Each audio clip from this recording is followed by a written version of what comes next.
कोयला किस प्रकार का संसाधन है? तो कोयला है अनवीकरणीय। तो दोस्तों आज लोग हम 10th क्लास के 10 क्लास के बिहार बोर्ड का 10वीं का पूरा ज्योग्राफी ऑब्जेक्टिव कवर करेंगे। और ये 10वीं का मत समझिए, ये पूरे भारत का जितना भी कंपटीशन होता है प्री वाला सब में काम करेगा। ये एनसीईआरटी बेस्ड है। तो चलते हैं। हाँ, वीडियो स्टार्ट करने से पहले आप लोग इस वीडियो को लाइक करिए, सब्सक्राइब करिए और जहाँ तक हो सके अपने दोस्तों को पास इसको शेयर करिए ताकि आपके साथ साथ सबका भलाई हो। चलते हैं पहला क्वेश्चन। कोयला किस प्रकार का संसाधन है? कोयला किस प्रकार का संसाधन है? तो कोयला अनवीकरणीय। अनवीकरणीय का मतलब जो समाप्त हो जाएगा, जो ऊर्जा समाप्त हो जाएगा, जो संसाधन समाप्त हो जाएगा, अनवीकरणीय। नवीकरणीय जो समाप्त नहीं होगा, इस समाप्त नहीं होगा तो अनवीकरणीय, समाप्त हो जाएगा तो नवीकरणीय। जैव मतलब जो जीवों से मिलता हो, जीवों से मिलता हो संसाधन उसे जैव संसाधन।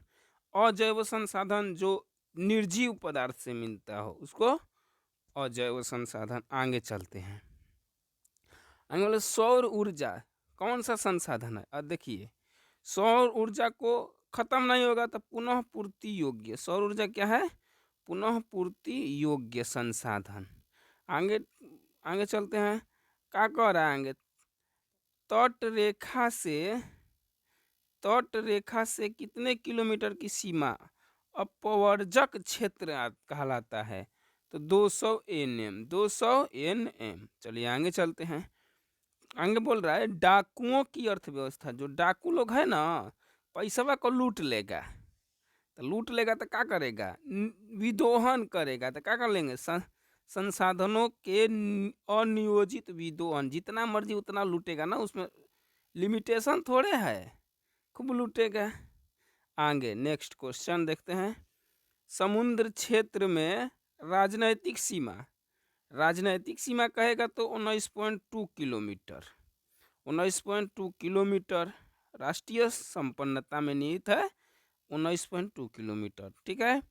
आगे लौह अयस्क किस प्रकार का संसाधन है? लौह अयस्क, तो लौह अयस्क क्या है? अनवीकरणीय। मतलब क्या है? खत्म होने वाला। लोहा है तो खत्म हो जाएगा, लेकिन जल वोल होगा तो नवीकरणीय कब्बो ना खत्म होगा। जल खत्म होगा हो, सूर्य का प्रकाश खत्म होगा ना ना। आगे चलते हैं। आगे क्या बोल रहा है? ज्वारीय ऊर्जा। देखिए, ज्वारीय ऊर्जा किस प्रकार का संसाधन है? ज्वारीय, ज्वार भाटा जो आता है ना समुद्र का पानी का, पुनः पूर्ति योग्य, खत्म होने वाला है ना ना, जल वाला। आगे क्या कर रहा है? पंजाब में भूमि का निम्नीकरण है ना, काहे लिए हो गया? उसका मुख्य कारण क्या था? तो वनोन्मूलन। मतलब वनों का जल्दी जल्दी कटाई किया वो लोग, वनवा को काट दिया तो क्या हो गया? उसका भूमि निम्नीकरण हो गया, ठीक है। आगे बोल रहे हैं निम्न में से किस प्रांत में सीढ़ीदार खेती है? सीढ़ीदार खेती कहाँ है जी? पहाड़ी एरिया में न होगा। सीढ़ी के आकार का बना के खेत को रोपता है, जिसे सोपानी कहते हैं। तो कहाँ होता है? अब बताइए, यहाँ पे कहाँ पहाड़ वहाड़ है? उत्तरांचल में ना, उत्तराखंड। इसका आधुनिक नाम क्या है? उत्तराखंड। उत्तराखंड का राजधानी देहरादून। बहुत बढ़िया, गुड। वहीं पे आगे चलते हैं। बोल रहा है कि किस राज्य में काली मिट्टी पाई जाती है? काली मिट्टी कहाँ है? गुजरात और महाराष्ट्र। जहाँ, हाँ, काली मिट्टी गुजरात और महाराष्ट्र, जहाँ कपास की खेती एकदम धड़ल्ले से होता है काली मिट्टी में, ठीक है। काली मिट्टी को रेग्यूर मिट्टी कहते हैं। रेगुन, रेगुन, रेगुन। आगे चलते हैं।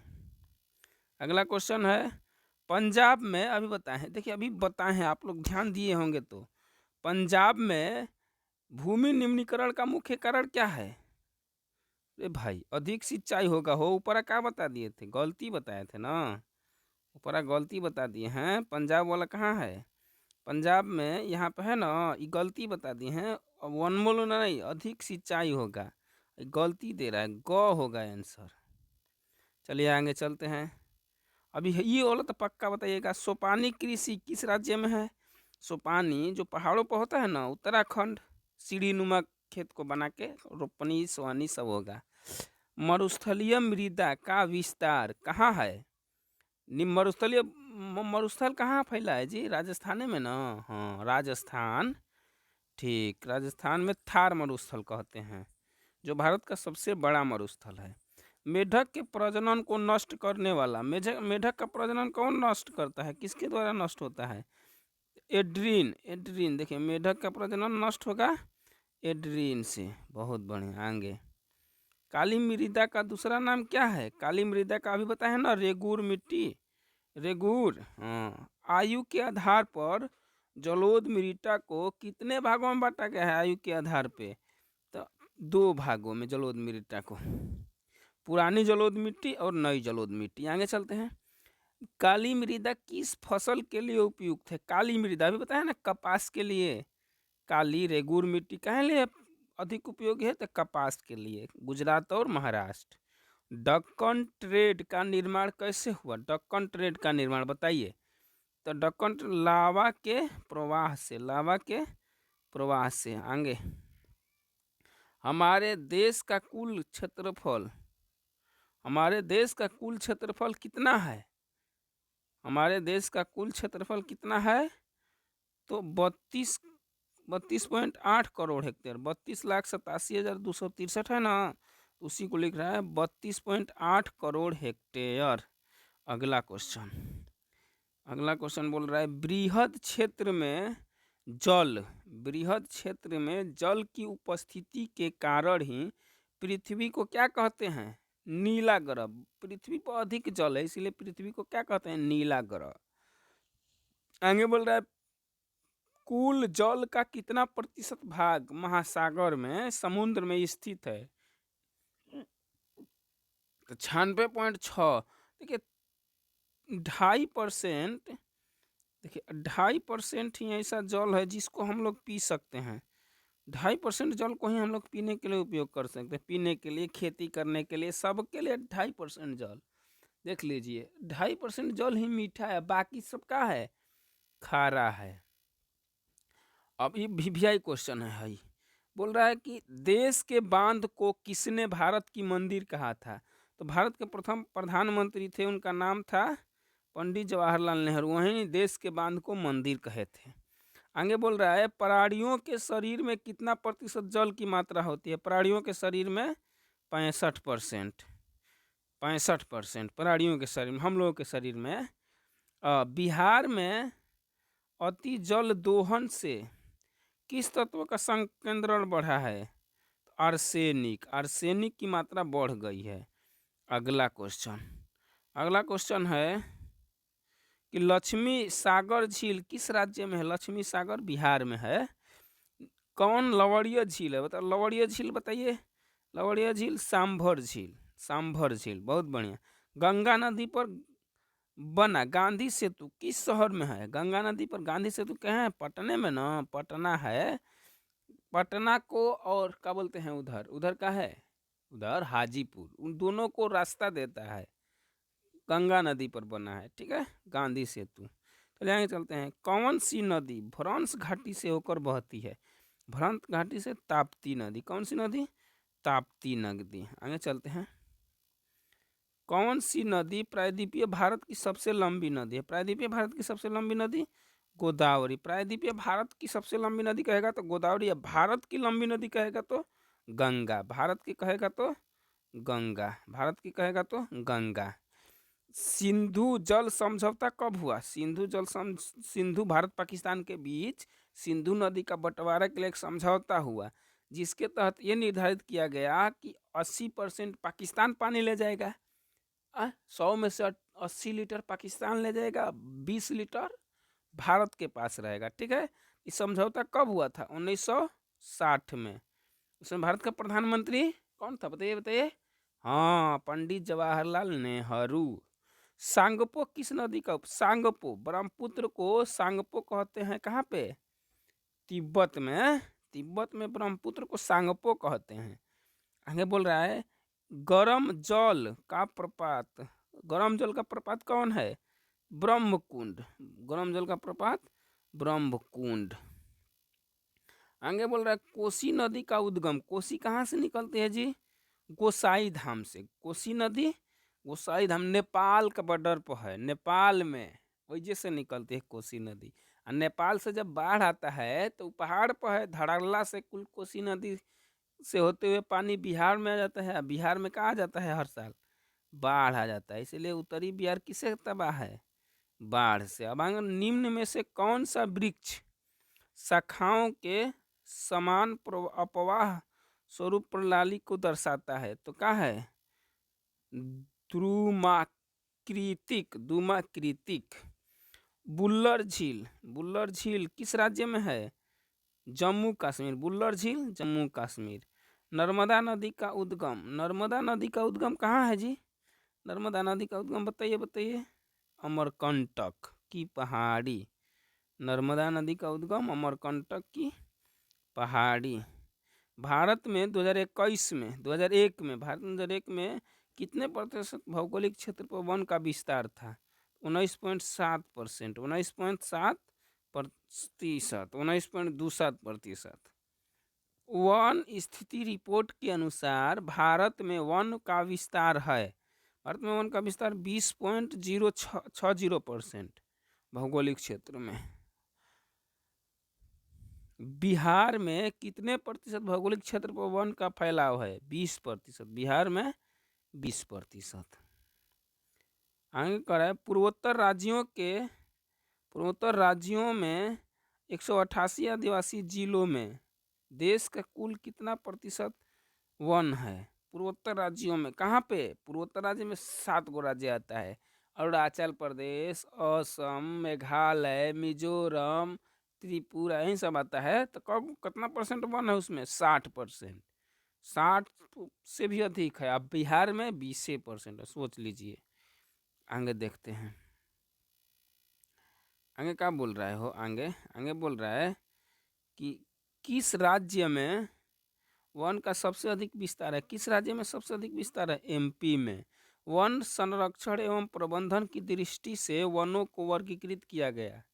वनों को कितने भागों में बांटा गया? 3 वर्गों में। 1951 में, 1951 से 1980 तक लगभग कितना वर्ग किलोमीटर वन क्षेत्र भूमि में परिवर्तित हुआ? कितना जी? तो 26,200।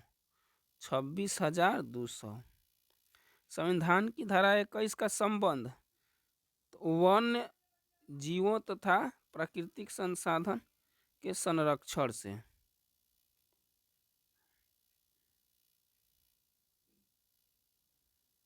अगला क्वेश्चन,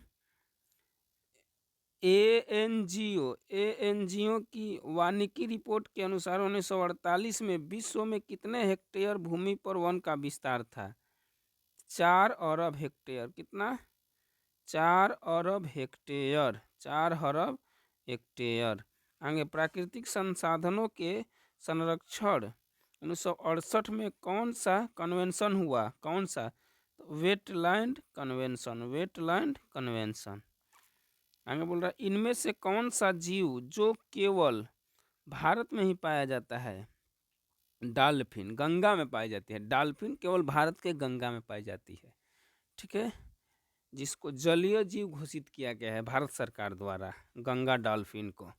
भारत का राष्ट्रीय पक्षी, भारत का राष्ट्रीय पक्षी मयूर यानी मोर। मोर। आगे चलते हैं, मैंग्रोव्स का सबसे अधिक विस्तार बताइए। मैंग्रोव्स का सबसे अधिक विस्तार कहाँ है? मैंग्रोव्स का सबसे अधिक विस्तार सुंदरवन। सुंदरवन कहाँ है? पश्चिम बंगाल में। सुंदरवन पश्चिम बंगाल में। आगे आगे चलते हैं, टैक्सोल का उपयोग होता है। टैक्सोल का उपयोग कैंसर में, कैंसर के इलाज में। चरक का संबंध किस देश से था? चरक भारत। चरक भारत का क्या था? चिकित्सक था। चलिए आगे।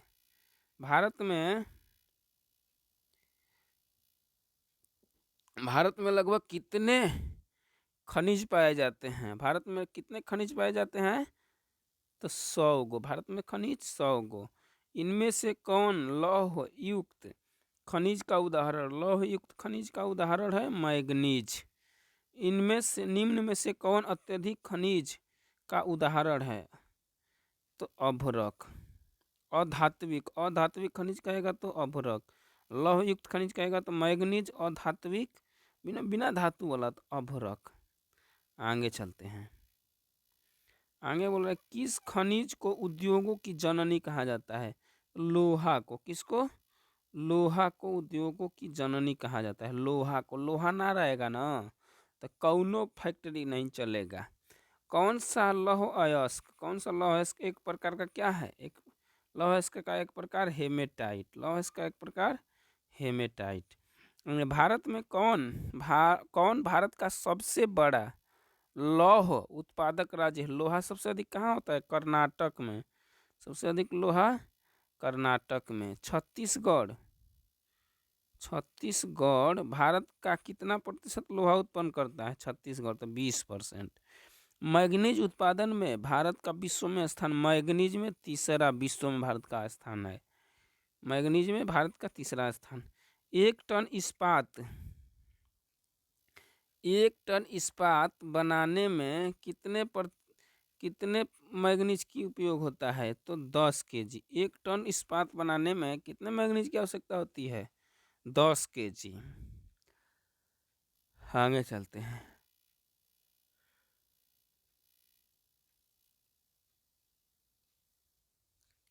उड़ीसा किस खनिज का सबसे बड़ा उत्पादक है, उड़ीसा मैग्नीज का, उड़ीसा मैग्नीज का। एल्युमिनियम बनाने के लिए किस खनिज का आवश्यकता पड़ती है, एल्युमिनियम बनाने बैक्साइड, एल्युमिनियम खातिर बैक्साइड, एल्युमिनियम के लिए बॉक्साइड। आगे क्या बोल रहा है, देश में तांबे का कुल कितना भंडारण है, देश में तांबे का भंडारण 125 करोड़, 125 करोड़। बिहार झारखंड में देश का कितना % अवरक उत्पादन करता है, तो हो गया 80%। बिहार झारखंड दोनों मिलकर 80%। सीमेंट उद्योग का सबसे प्रमुख कच्चा माल क्या है, सीमेंट के लिए चूना पत्थर, सीमेंट के लिए प्रमुख चीज क्या चाहिए, चूना पत्थर। आगे चलिए चलते हैं, आगे क्या बोल रहा है, आगे बोल रहा है कि आगे बोल रहा है कि किस राज्य में खनिज तेल का विशाल भंडार है, तो असम में। असम में सबसे पहले, असम में ही, असम के डिगबोई में ही खनिज तेल मिला था। आगे बोल रहा है भारत के किस स्थान पर पहला परमाणु ऊर्जा केंद्र स्थापित किया गया, किस राज्य में, तो तारापुर महाराष्ट्र में है। कहाँ है, महाराष्ट्र में, जहाँ के मुख्यमंत्री कौन है, उद्धव ठाकरे, यहाँ के मुख्यमंत्री उद्धव ठाकरे। आगे कह रहा है कौन सा ऊर्जा स्रोत अनवीकरणीय, अभी बताया ना, अनवीकरणीय मतलब वो कोयला, अनवीकरणीय कहेगा तो जो खत्म नहीं होगा वो नवीकरणीय, और जो खत्म हो जाएगा वो अनवीकरणीय। चलिए आगे चलते हैं, प्राथमिक ऊर्जा का उदाहरण, प्राथमिक ऊर्जा का उदाहरण नहीं है, प्राथमिक ऊर्जा कौन नहीं है, विद्युत, प्राथमिक ऊर्जा का उदाहरण नहीं है। ऊर्जा का गैर पारंपरिक स्रोत, ऊर्जा गैर पारंपरिक, सौर ऊर्जा, गैर पारंपरिक मतलब कब्बो ना खत्म होगा, ठीक है। गोंडवाना समूह के कोयले का निर्माण हुआ था 20 करोड़ वर्ष पहले, गोंडवाना समूह के कोयले का निर्माण हुआ 20 करोड़ वर्ष पहले। भारत में कोयले का सर्वाधिक उत्पादक राज्य, कोयला सबसे अधिक कहाँ होता है, झारखंड में। सर्वोत्तम कोयला का प्रकार, सर्वोत्तम एंथ्रासाइट, सबसे बढ़िया कोयला एंथ्रासाइट। मुंबई हाई क्यों प्रसिद्ध है, देखिए यहाँ पे क्या बोल रहा है, मुंबई हाई क्यों प्रसिद्ध है, मुंबई हाई क्यों प्रसिद्ध है, तो खनिज तेल के लिए। भारत का प्रथम तेल शोधक कारखाना भी बताया ना, डिगबोई असम, डिगबोई असम में है पहला तेल शोधक कारखाना। प्राकृतिक गैस किस खनिज के साथ पाया जाता है, प्राकृतिक गैस पेट्रोलियम के साथ, ठीक है। भाखड़ा नागल परियोजना किस नदी पर है, भाखड़ा नागल परियोजना सतलज नदी पर है। कहाँ है, सतलज नदी पर भाखड़ा नागल परियोजना। आगे चलते हैं, दक्षिण भारत की सबसे बड़ी नदी घाटी परियोजना, दक्षिण भारत की सबसे बड़ी नदी घाटी परियोजना तुंगभद्रा ताप विद्युत केंद्र का उदाहरण है बरौनी ताप विद्युत केंद्र का उदाहरण है बरौनी। यूरेनियम का प्रमुख उत्पादक स्थल जादूगोड़ा, जादूगोड़ा यूरेनियम का जादूगोड़ा। यूरेनियम कहाँ से उत्पादन होता है? जादूगोड़ा। आगे का एशिया का सबसे बड़ा विद्युत गृह तारापुर महाराष्ट्र में, तारापुर महाराष्ट्र में है। आगे चलते हैं, आगे है भारत के किस राज्य में सौर ऊर्जा के विकास की सर्वाधिक संभावनाएं हैं? किस राज्य में सौर ऊर्जा लगेगा? राजस्थान में खूब घाम होगा तो ऊर्जा लगेगा। अब कह दो मेघालय में लगे, मेघालय में सबसे अधिक बरसात होते तो ऊर्जा सौर ऊर्जा थोड़े कामयाब होगा। राजस्थान में ज्वारीय एवं तरंग ऊर्जा उत्पादन हेतु भारत का अधिक अनुकूल परिस्थिति कहाँ पाई जाती है? ज्वार, जहाँ ज्वार आएगा तो ज्वार खंभात की खाड़ी में। खंभात की खाड़ी कहाँ है? गुजरात में पड़ेगा। आगे चलते हैं, क्या बोल रहे हैं आगे? निम्न में से कौन सा उस कृषि प्रणाली को दर्शाता है जिसमें एक ही फसल लंबे चौड़े क्षेत्र में उगाई जाती है? उसको क्या बोलते हैं? एक ही फसल लंबे चौड़े क्षेत्र में उगाई जाती है, उसको क्या बोलते हैं? रोपड़ कृषि, जिसे धान हो गया, ठीक है। तो होगा तो एक के बारे में बिहारों में होगा, यूपीओ में होगा, कई गो राज्य में होगा, बंगाल में होगा। इनमें से कौन सी रबी फसल है? रबी फसल बताए थे ना पिछले वीडियो में, हम लोग रबी फसल की चर्चा किए थे ना, चना, ठीक है। चना जो नवंबर दिसंबर में बोया जाता है, अक्टूबर नवंबर में। आगे इनमें से कौन सी एक फलीदार फसल है? फलीदार फसल दालें, फलीदार फसल दालें। क्या बोल रहा है? सरकार निम्न में से कौन सी घोषणा फसलों को सहायता देने के लिए करती है? सहायता किसके लिए देगी? न्यूनतम सहायता मूल्य, ठीक है। फसलों की सहायता देने के लिए न्यूनतम सहायता मूल्य। आगे बोल रहा है, इनमें से कौन औद्योगिक अवस्थिति का कारक नहीं है? औद्योगिक अवस्थिति का तो जनसंख्या, जनसंख्या, ठीक है। जैसे उद्योग लगाना है तो क्या क्या रहना चाहिए? नगर होना चाहिए, शहर में ना उद्योग चलेगा। पूंजी रहना, पैसा होना चाहिए। ऊर्जा, जैसे मान लीजिए मशीन चलाना तो ऊर्जा चाहिए ना। जनसंख्या, जनसंख्या भी चाहिए, लेकिन मेन जरूरी नहीं है, ठीक है। भारत में सबसे पहले स्थापित लौह इस्पात कंपनी कौन है? लौह इस्पात कंपनी टाटा लौह इस्पात कंपनी।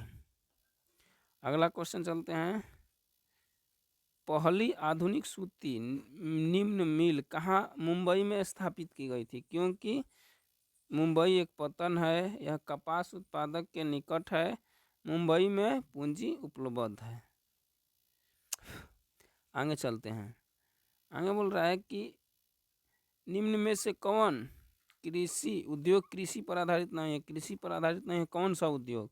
सीमेंट, सीमेंट के लिए क्या चाहिए? पूरा उधर अब चीनी के लिए गन्ना चाहिए, सूती वस्त्र के लिए कपास चाहिए, जूट उद्योग के लिए जूट चाहिए, लेकिन सीमेंट के लिए कृषि आधारित फैक्ट्री नहीं है। आगे चलते हैं, आगे का हुगली औद्योगिक प्रदेश का केंद्र है। हुगली का कोलकाता मेदिनीपुर, कोलकाता मेदिनीपुर। आगे निम्न में से कौन उद्योग सार्वजनिक क्षेत्र के अंतर्गत आता है? सार्वजनिक क्षेत्र के बोकारो लौह इस्पात उद्योग। इनमें से कौन उपभोक्ता उद्योग है? उपभोक्ता उद्योग कहेगा तो पेट्रो रसायन, पेट्रो रसायन। आगे निम्न में से कौन छोटे पैमाने का उद्योग है? छोटे पैमाने का उद्योग खिलौना उद्योग। भोपाल त्रासदी में किस गैस का रिसाव हुआ था? भोपाल त्रासदी में मिथाइल आइसोसाइनेट, मिथाइल आइसोसाइनेट। निम्न में से कौन सा उद्योग चूना पत्थर को कच्चे माल के रूप में प्रयुक्त करता है? चूना पत्थर को सीमेंट, चूना पत्थर को कच्चे माल के रूप में उपयुक्त करता है सीमेंट। आगे चलते हैं, निम्न में से कौन सी एजेंसी सार्वजनिक क्षेत्र में स्टील को बाजार में उपलब्ध कराती है? स्टील को बाजार में उपलब्ध कराए सेल, ठीक है। सेल का full form steel authority India limited. आगे है, निम्न में से कौन सा उद्योग बॉक्साइट को कच्चे माल के रूप में उपयोग करता है? बॉक्साइट को एल्युमिनियम, बॉक्साइट को कच्चे माल के रूप में एल्युमिनियम। निम्न में से कौन सा उद्योग दूरभाष, कंप्यूटर इत्यादि संयंत्र निर्मित करता है? कौन सा उद्योग भाई? दूरभाष का मतलब समझ, टीवी, कंप्यूटर का मतलब तो जानते हैं, लैपटॉप वैपटॉप, मोबाइल इत्यादि जो संयंत्र कैसे बनता है? तो सूचना प्रौद्योगिकी। ठीक, आगे। स्वतंत्रता प्राप्ति के समय भारत में कुल सड़कों की लंबाई कितनी थी? 3.88 किलोमीटर।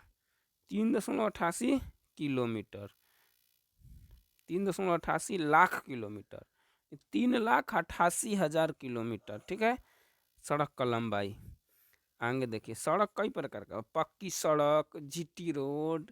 जीटी रोड हो गया एक ठो नेशनल, ठीक है, नेशनल, एगो पक्की एगो कच्ची, कई प्रकार की सड़कें होती है।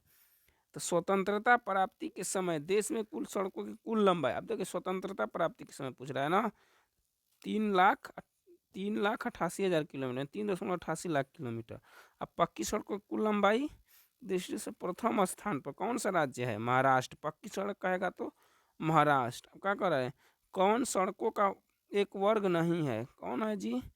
तो स्वर्णिम त्रिभुज राजमार्ग सड़कों का वर्ग नहीं है। ठीक है, आगे चलते हैं।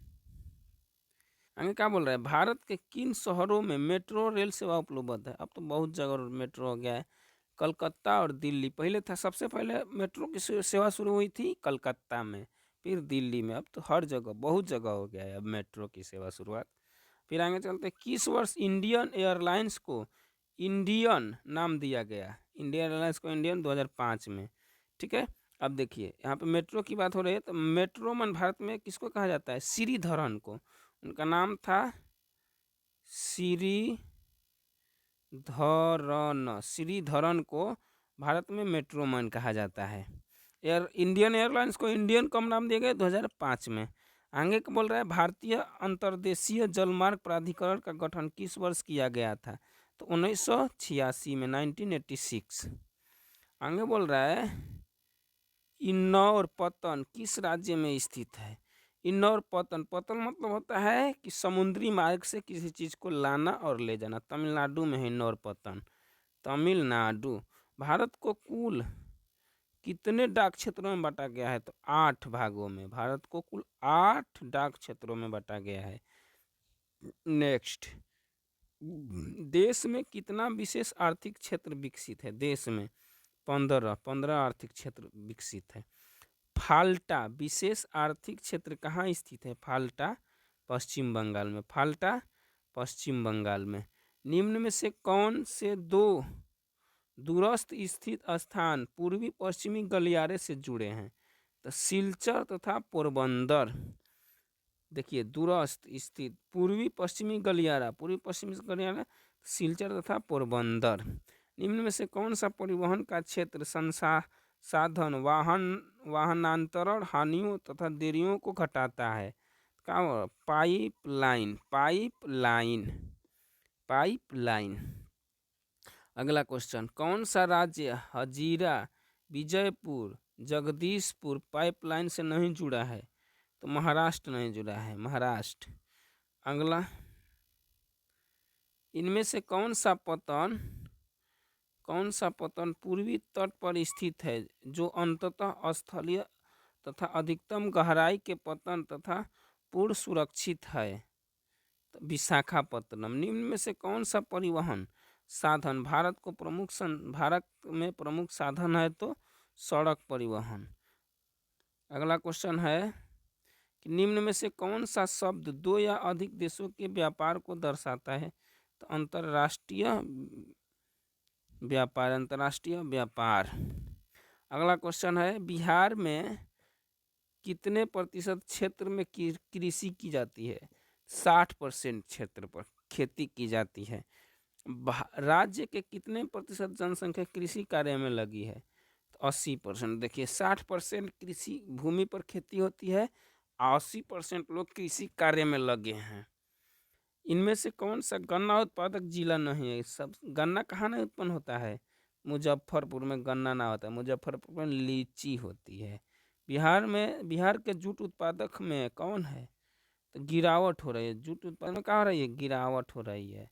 अभी जाकर लोग क्या चाह रहे हैं, खाली धान गेहूँ धान गेहूँ धान गेहूँ धान गेहूँ। तंबाकू उत्पादन के क्षेत्र है गंगा के उत्तरी मैदान।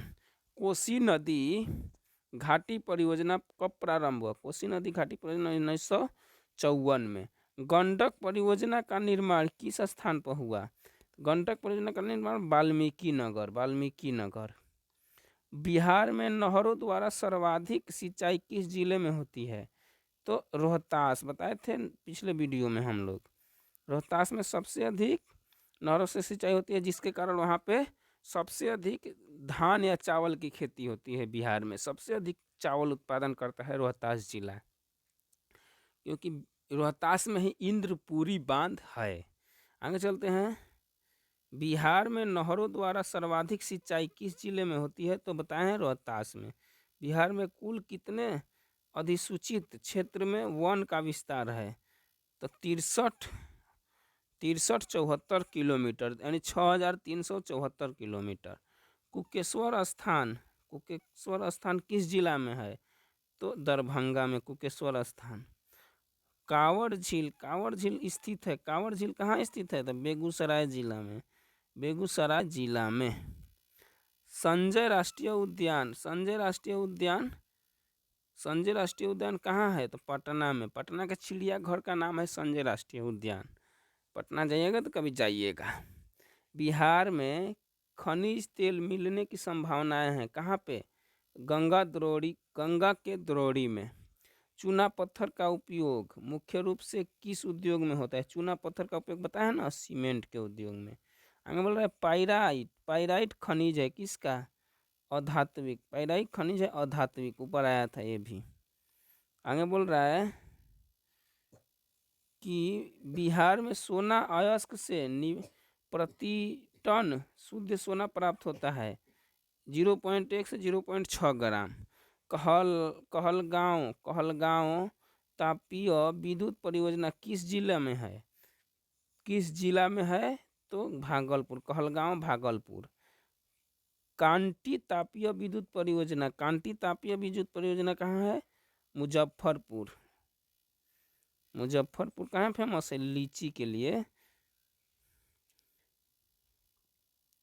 आगे बोल रहा है कि बिहार में PHPC द्वारा बृहद परियोजनाओं की संख्या कितनी है, तो 10 गो। बिहार में PHPC द्वारा बृहद परियोजनाओं की संख्या 10 है।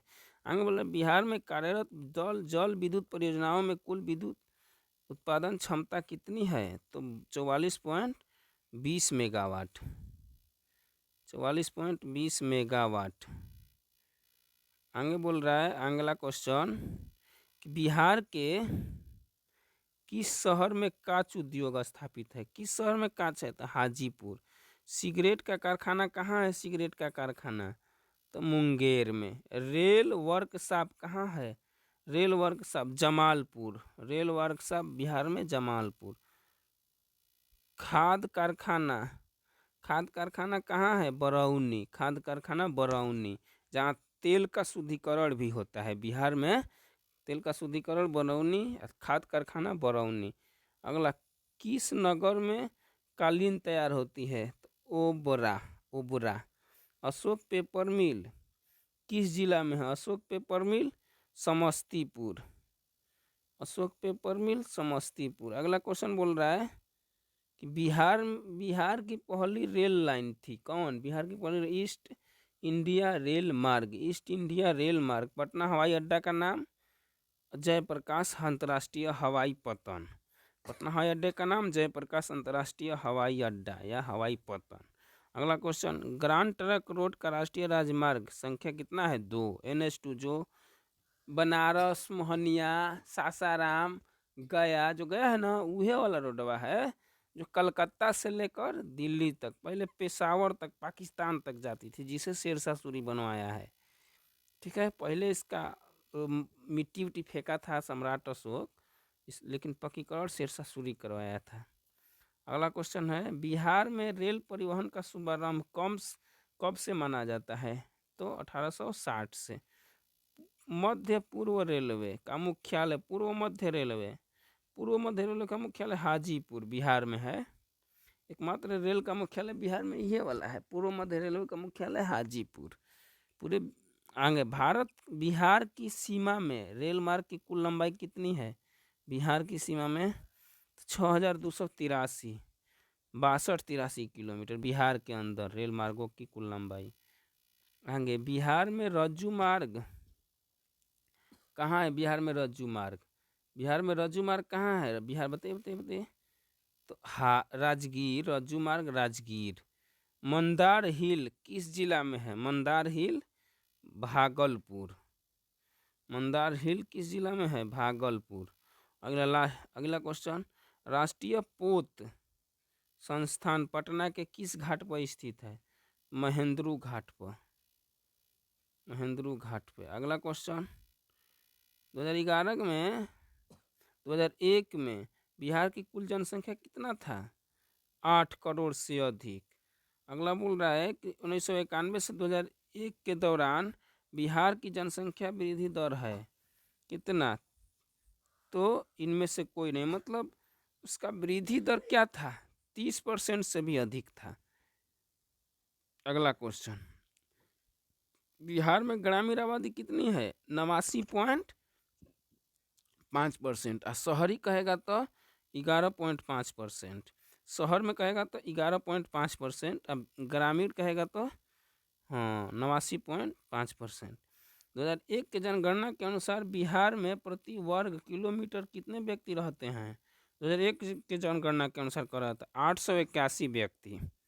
ठीक है, आज के डेट में 2011 के जनगणना के अनुसार पूरे भारत में सबसे अधिक जनसंख्या घनत्व कहाँ है? बिहार में। हाँ, ये कम है जगह पर बहुत अधिक लोग रहते हैं। सबसे अधिक आबादी वाला जिला, सबसे अधिक आबादी कहाँ है भाई? राजधानी में ना होंगे? सबसे अधिक आबादी वाला जिला पटना। अगला, सासाराम नगर विकास हुआ कब? तो मध्य युग में, शेरशाह सूरी के समय। अविभाजित बिहार में एकमात्र नियोजित शहर कौन था? टाटानगर। मतलब कब बोला? अविभाजित बिहार का मतलब बिहार झारखंड जब एक ही में था 2000 ईस्वी से पहले। 2001 के जनगणना के अनुसार बिहार की नगरीय आबादी कितनी थी? देखिए ये बता 10.5, हाँ 10.5%। बिहार में सबसे बड़ा नगर कौन है? बिहार में सबसे बड़ा नगर पटना, अभी बताया है ना, राजधानी है ना रहेगा भाई, दूसरा थोड़े रहेगा। आगे, उच्चवास प्रदर्शन के लिए हैस्यूर विधि का विकास किसने किया? तो लेहमान। पर्वतीय छायाकरण विधि में भू आकृतियों पर किस दिशा में प्रकाश पड़ने की कल्पना हुई? तो उत्तर पश्चिम। आगे बोल रहा है क्वेश्चन, छोटी महीन एवं खंडित रेखाओं को ढाल की दिशा में खींचकर उच्चवास प्रदर्शन को विधि को क्या कहते हैं? तो हैस्यूर। ये मानचित्र का क्वेश्चन है। तल चिन्ह की सहायता से किसी स्थान विशेष की मापी गई ऊंचाई को क्या कहते हैं? स्थानीय ऊंचाई, स्थानीय ऊंचाई। और देखिए लास्ट क्वेश्चन इस वीडियो का, स्तर रंजन विधि के अंतर्गत मानचित्रों में नीले रंग से जो भाग दिखाया जाता है उसको जल कहते हैं। नीला रंग से रहेगा तो जल, सीढ़ी नुमा रहेगा तो का पर्वत, हाँ हरा हरा रहेगा तो मैदान। बहुत बढ़िया, थैंक यू। तो इस प्रकार 10th क्लास का ज्योग्राफी का ये समाप्त हुआ। तो एक बार आपसे कहेंगे वीडियो को लाइक करें, शेयर करें और चैनल को सब्सक्राइब करें।